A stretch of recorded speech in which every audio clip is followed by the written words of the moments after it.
This should be interesting in resin. Hi everybody, welcome to Sprague Woodturning. My name is Jim. So yeah, we're going to do a pine cone and we're going to do it in resin. And I was over at a friend's house a little while back and I noticed that she had a big bin of these and she said that they were collected off of Vancouver Island on the west coast of Canada here when she was younger. She didn't know exactly what it was and I don't either. So I've never been on the BC coast.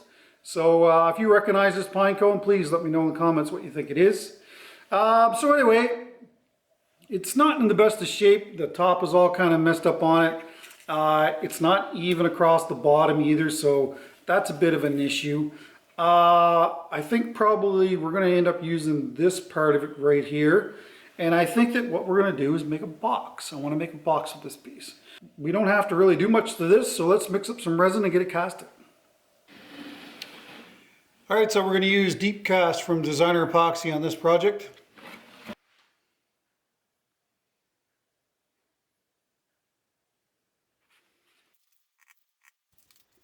So I'm sure that Chris told me the right information. I'm just your typical male. I didn't listen to her, but it was her mother that collected this pine cone somewhere in BC, not on Vancouver Island. Well, maybe it could have been on Vancouver Island, but it was in BC somewhere. The pine cone itself wasn't really sitting nice and flat, so had to really kind of tape it in place to keep it upright. And also had a hard time finding the right form to cast this in. There, that's about 2.5 liters of resin. I'll put this in a pressure pot. See you guys in a couple days. Okay, we are out of the pressure pot. I put a bunch of stoner mold release in here, so I'm hoping this is going to come out relatively easy.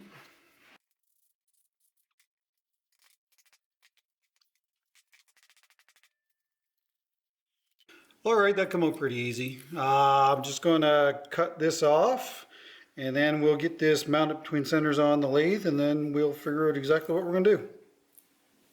1050. Prior to casting this, I was a little worried about adhesion issues. Most of these cones have some sort of pitch in them, and I wasn't sure if that was going to affect the resin adhering to it at all. It ended up being a non-issue, so that was great. Uh, if you're going to do this, if you can get one that's kind of perfectly round, which might be a bit of a chore to find, it certainly would be better. My original plan was to make this larger in diameter, but I wanted to trim it down where I could get the majority of the petals showing through the resin. So that's one consideration if you're going to cast one of these. Make sure you get one that's relatively even.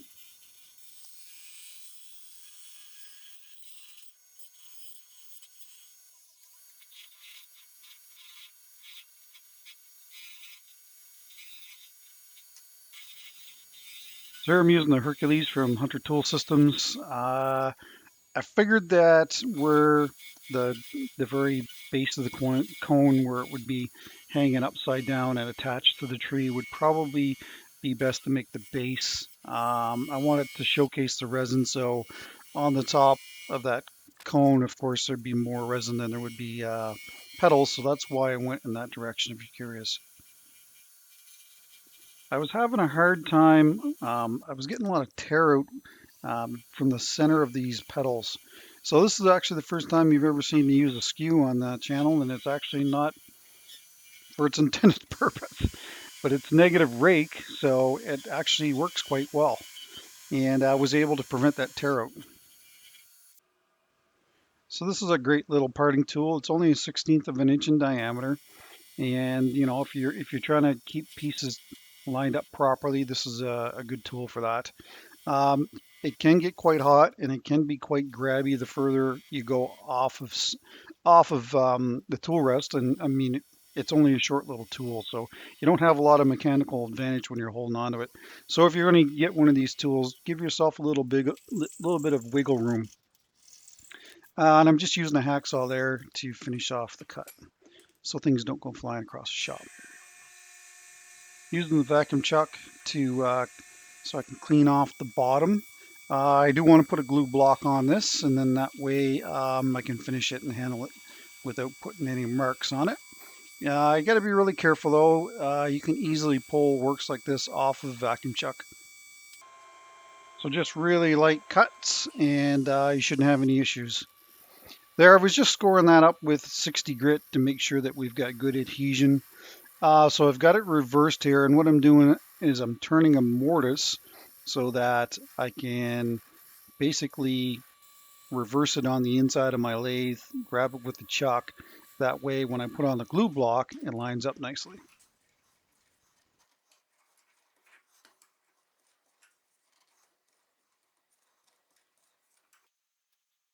So you're going to see me use the Starbond here a lot. The very center of those petals just they're actually quite soft, so they needed something to firm them up. You know what, that probably goes to show you that really um, them petals with the resin that's on them, or the pitch from the tree, it's really going to prevent anything from getting in there and hardening them up. So of course, once you cut them open, then you can use some thin CA glue like that, and it actually worked quite well. But I mean, I filled the top and the base of this thing a lot to get it to where it is.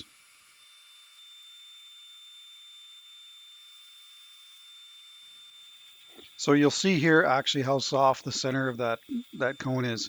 It cut very easily. I probably could have pushed the Hercules all the way into the base of this thing without much effort.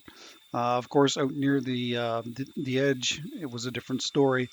But you know, I'm just not exactly probably the best technique here, but you know, I'm just kind of in get her done mode.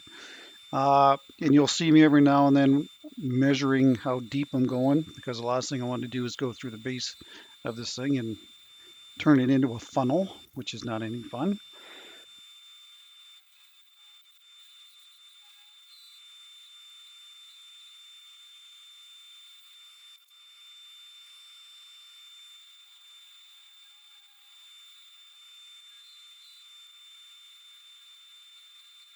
And of course, you know, I could have made this thinner than it is. I was still at this point a little concerned about adhesion issues between the petals and the resin.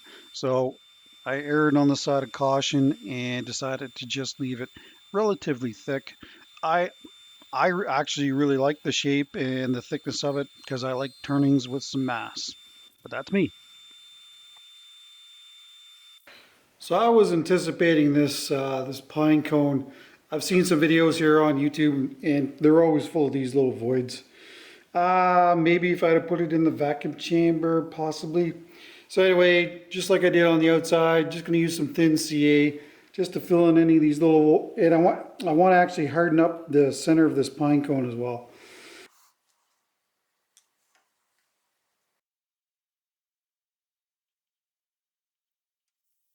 Anyway, we'll let that harden up, and then we will give it a final trimming.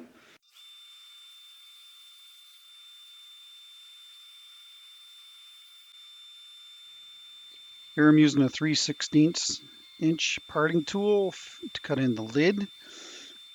I wanted to make sure that it was a really tight fit, because I want it to actually fit the lid to the base and turn it. So here I'm using a 3.5" dimple disc from sandpaper.ca. Here it probably would have been good to have the 2.5" just to give you a little bit more room. And then just using some triple E buffing compound to finish it out. Don't forget that denatured alcohol. So I'm not going to put a coat of finish on this until we get the lid fit. Then we can put a coat of finish on. Pretty neat. First pine cone. Resin's pretty spectacular too, I must say. It's rather Christmassy. Alright, let's do the lid. And we'll fit it to this, and then I'll probably crispen this edge up so the lid fits nice and tight on the top.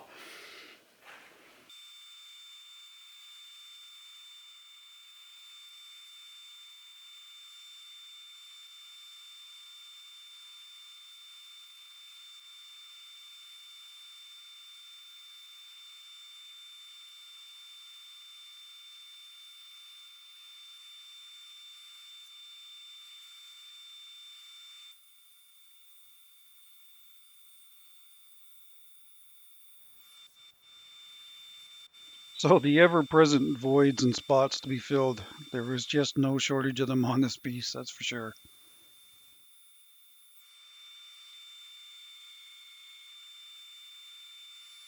I should mention that everything was sanded from 60 to 800 with the 3.5-inch dimple discs. And then, of course, the triple E buffing compound after that, just get rid of any of those fine scratches. Here you see me using calipers, just trying to make a nice tight fit. And right there, I pretty much got it. And you'll see the proper installation tool coming up here in a second.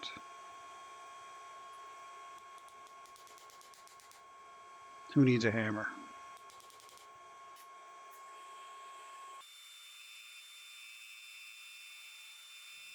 So I was pretty confident that the lid wasn't going to go flying across the shop, so I proceeded. And anyway, I'm just trimming up the top and the base. And I don't know why I sanded the outside of this piece because this was my intention from the beginning, but I don't know, I just got carried away. And again, the ever-present filling with CA glue. Got to be real careful around that joint, though. If that CA glue gets down on that joint, you're in real trouble.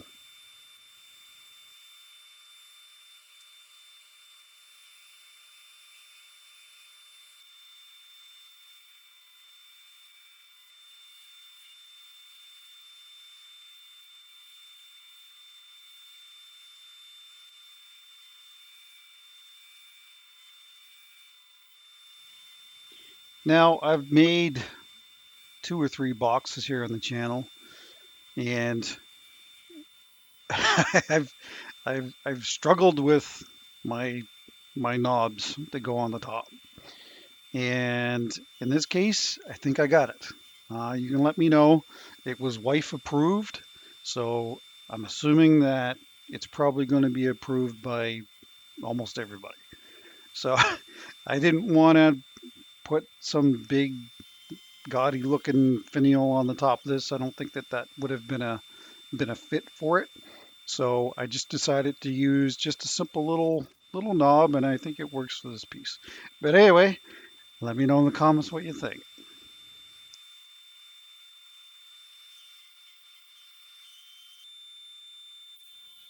So this is a great little combination skew and gouge, skew-chi gouge.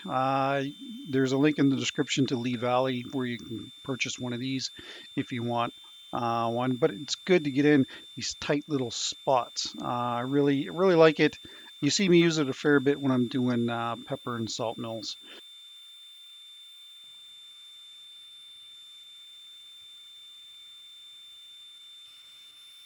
I should also mention that I'm using the Osprey here, again from Hunter Tool Systems. And of course, more filling of CA glue. Started sanding at 180, and that was only possible because the Osprey gave me a really good surface to start at 180.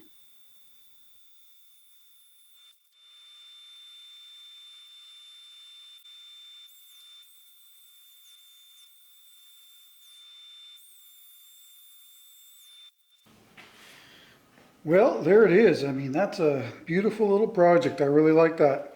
I'm gonna have to do more of these. Now, let's try and get the lid off because I'm not sure if I'm going to be able to. Yeah.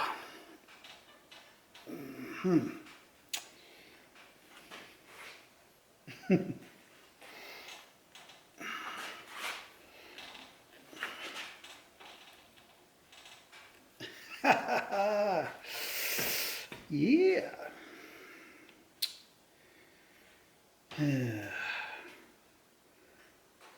I might have to drive something down between the two halves here, or between the lid and the base, and then touch it up after. Because that is on there. I was worried about it falling off, but not a chance. Um,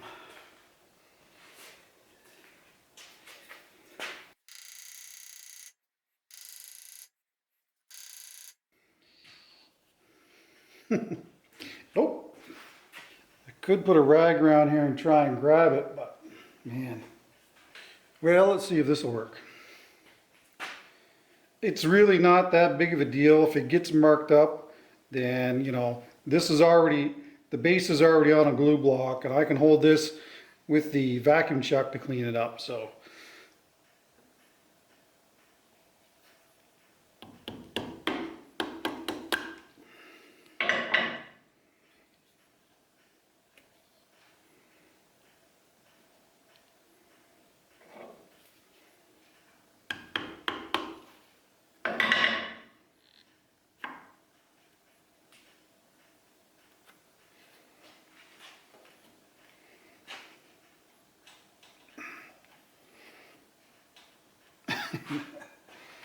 Yeah, give it up that easy, are you?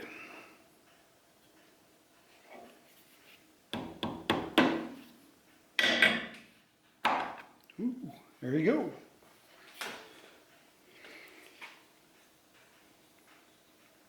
There, I can't even see where it went in.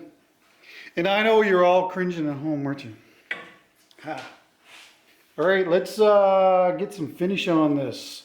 I will just probably hit this with the 800 before I do that though, just to make sure. So I figured this was a good time to give that lid a little bit of space so that you can actually pull it off when you want to use it. And again, just clean it up with the 800.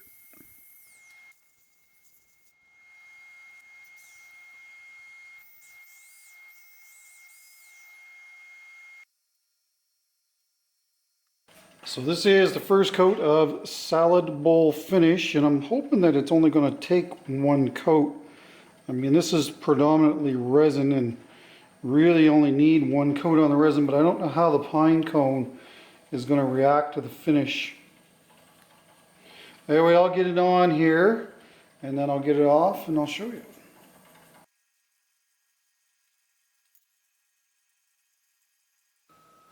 Well, you know, one coat might do it. Man, the pearl on that is awesome. It's a really neat contrast. They almost kind of look like birds flying away. The petals from the pine cone.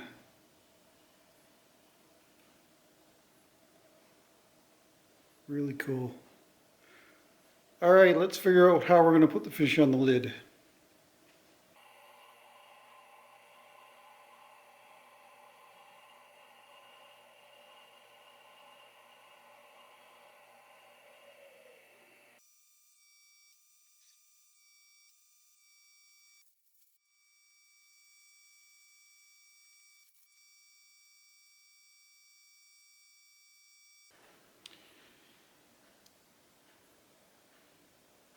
Really like how the pigment is sitting on top of the petals.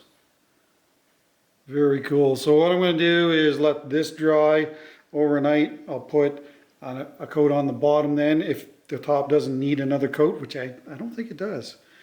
The pine cone doesn't seem to be soaking up any of the finish, so that's good. So anyway, we'll see you guys tomorrow.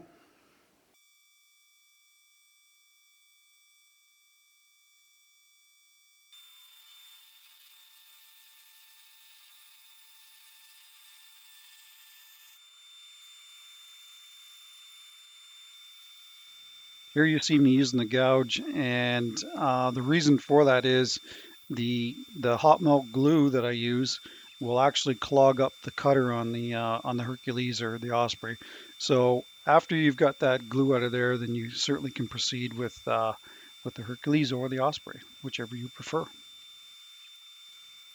So after I cut the base back, it again required some filling. Predominantly the petals are on the base of this. So anyway, another application of thin CA glue and then back onto the vacuum chuck to finish it off.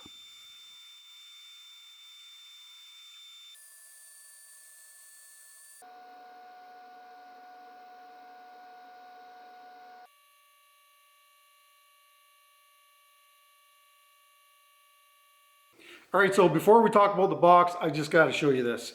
So this comes from Joe Haley down in Massachusetts, and Joe found out that I was a whiskey connoisseur, so he made me this flight holder. This is Glencairn glass, and of course these little glasses are used for whiskey sampling. So you know, this is really awesome. Book match set of Canadian maple, 1/2-inch copper pipe. Very cool. It will have a very prominent spot on my bar. So thank you so much, Joe. There was no need to do that. This is totally awesome though, and I really appreciate it, and I'll try to put it to good use. All right, so let's actually talk about the box here, because that's what the video is about. Totally awesome. Really fun project to do. First time ever turning any sort of a cone at all. That emerald green is just spectacular as well. It's very top. Really like how the pigment kind of sits on the petals as well. It's kind of a finicky thing though. I was trying to encase the petals in resin, but of course they're all kind of random through the pine cone, so it's very hard to do. So there's the underside of the lid. Here's the inside. And I actually did put the details on the bottom, but when I put the first coat of finish on, it wiped it all off. So I've got a little engraving tool, so for like engraving tools, so I'm going to try and engrave it on the bottom of this, give that a shot. I'll try and post a picture of that either on my business Facebook or on Instagram if you want to have a look at that, if I can remember to do so. And yeah, I mean, a really fun project. I really want to get a really huge bulbous one, and that would make a really awesome hollow form. So if you know of where I can get kind of these huge pine cones, let me know. I would really appreciate it. Anyway, what Chris doesn't know is that this is actually a Christmas present for her. This is going back to her family, and I know that her mother collected this pine cone, but this is a Christmas present for Chris. So Merry Christmas, Chris. Chris and her husband Terry have been good friends of ours, so I thought I'd give them a little something back. I want to wish everybody Merry Christmas, Happy Holidays, whatever it is you're practicing. Please don't drink and drive, but do have a good time, all right? So that's it. Please leave a comment down below. Let me know what you think about this week's project. I would really appreciate it. And I guess that's it.